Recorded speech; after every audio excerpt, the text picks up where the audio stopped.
कानी बहू। किशोरी लाल जी के बेटे राघव की शादी की बात जगह जगह चल रही थी, लेकिन किशोरी लाल जी को कोई लड़की पसंद ही नहीं आती थी।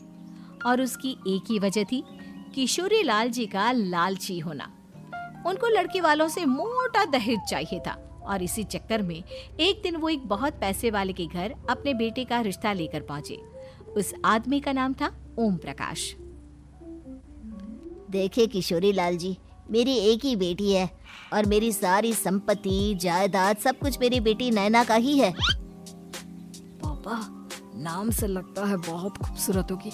कितना अच्छा नाम है ना, नैना। ओ, वैसे बात तो सही है आपकी। अब इतना पैसा है, जमीन जायदाद है, इकलौती बेटी, आप भी क्या करेंगे? सब कुछ उसे ही देंगे ना। बिल्कुल ठीक पहचाना आपने। बस बेटी की शादी और सारी जायदाद उसके नाम। पापा, बिना देखे हाँ कर दीजिए ना। इतना अच्छा रिश्ता फिर कहाँ मिलेगा? माला माल हो जाएंगे हम। मैं अपनी बेटी को बुलाता हूँ। अरे नहीं नहीं नहीं नहीं, आपकी बेटी का नाम नैना है, सुनकर ही लगता है बहुत सुंदर होगी। रहने दीजिए अंकल, मैं तो आपकी बेटी के नाम से ही इतना खुश हो गया हूँ कि उसे बिना देखे शादी करने को तैयार हूँ। अब तो मैं उसका चेहरा सीधे शादी के बाद ही देखूंगा। और इस तरह राघव नैना का चेहरा नहीं देखता और उससे शादी कर लेता है। शादी के बाद अपनी सुहाग रात पर जब राघव नैना का घूंघट उठाकर देखता है तो नैना की आंखें बंद थी। कितनी खूबसूरत हो तुम नैना, जरा अपनी आंखें खोलकर मेरी तरफ देखो तो सही। नहीं, मुझे शर्म आती है।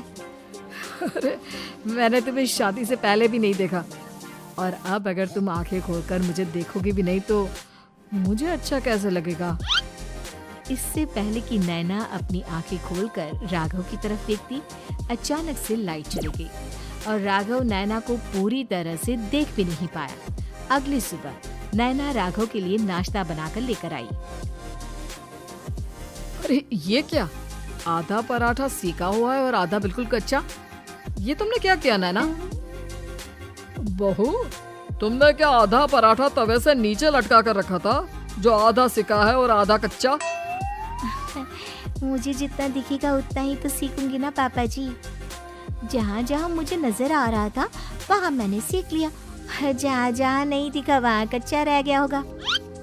इसका क्या मतलब है? ये कैसा मजाक कर रही है तुम?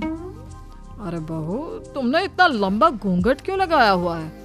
देखो, हमारे घर में बहुओं को बेटी की तरह रखा जाता है और फिर तुम तो इतना सारा माल लेकर आई हो। देखो, ये घूंघट डालकर रखने की कोई जरूरत नहीं है। हाँ नैना, पापा जी ठीक कह रहे हैं, तुम तो आराम से रहो, अपना ही घर समझो। नैना अचानक से अपना घूंघट उठा लेती है। अरे ये क्या पापा, नैना की तो एक आंख फूटी हुई है। नाम से नैना, लेकिन ये तो कानी बहू निकली। मेरे साथ धोखा हुआ है, धोखा।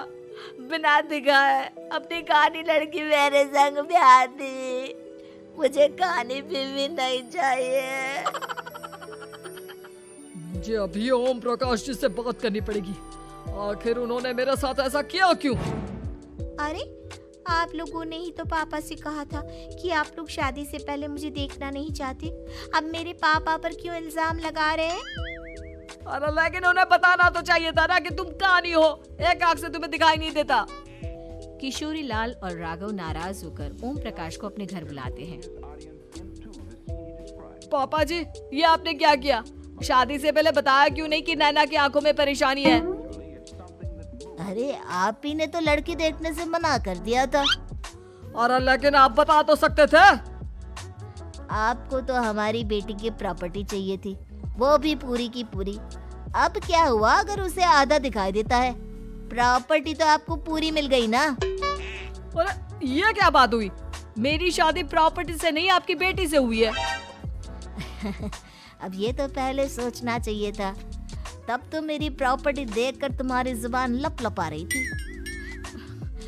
लेकिन मैं कानी लड़की को अपनी बीवी बनाकर नहीं रख सकता। पापा, कुछ करिए ना आप। हाँ, करता हूँ। देखिए ओम प्रकाश जी, आप हमारे साथ ऐसा नहीं कर सकते।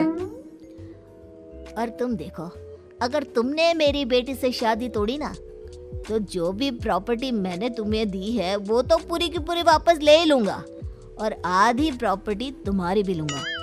अरे मेरी आधी प्रॉपर्टी भला क्यों लेंगे आप? इसलिए क्योंकि मेरी बेटी को आधा नजर आता है और उसकी नजर अभी तक तुम्हारी आधी जायदाद पर ही पड़ी है। अब तुम उसे घर से निकालोगे तो कुछ तो लेकर जाएगी ना। और अगर हम आपकी बेटी को अपने घर की बहू बनाकर रखे तो? तो तुम्हारी पूरी प्रॉपर्टी तुम्हारी ही रहेगी, और जो मैंने तुम्हें दिया है ना, उसमें से बस मैं आधा लेकर जाऊंगा।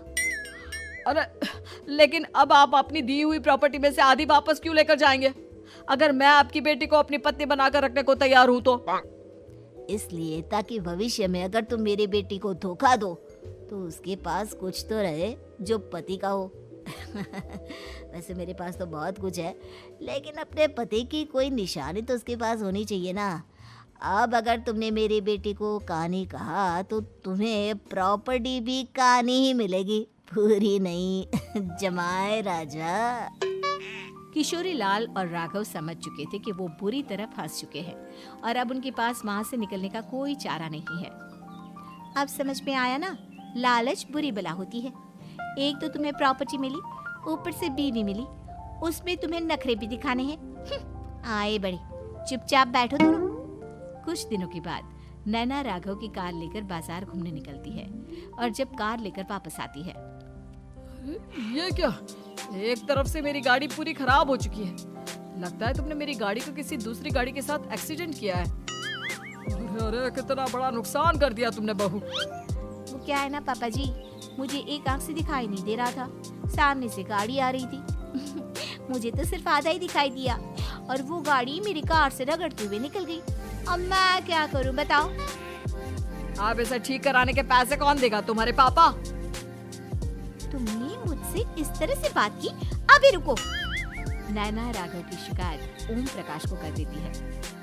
देखो राघव, अब जो मेरी आधी प्रॉपर्टी तुम्हारे पास थी ना, उसमें से आधी और मैं लेकर जाऊंगा, क्योंकि तुमने मेरी बेटी को डांटा।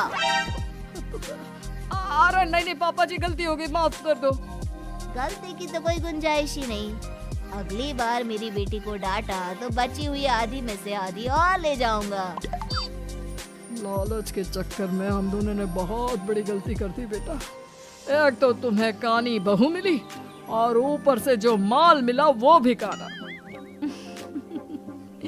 इस तरह राघव की हर एक गलती पर ओम प्रकाश उसकी प्रॉपर्टी का आधा आधा हिस्सा लेकर अपना सारा माल वापस ले गया और राघव को कानी बीवी से काम चलाना पड़ा।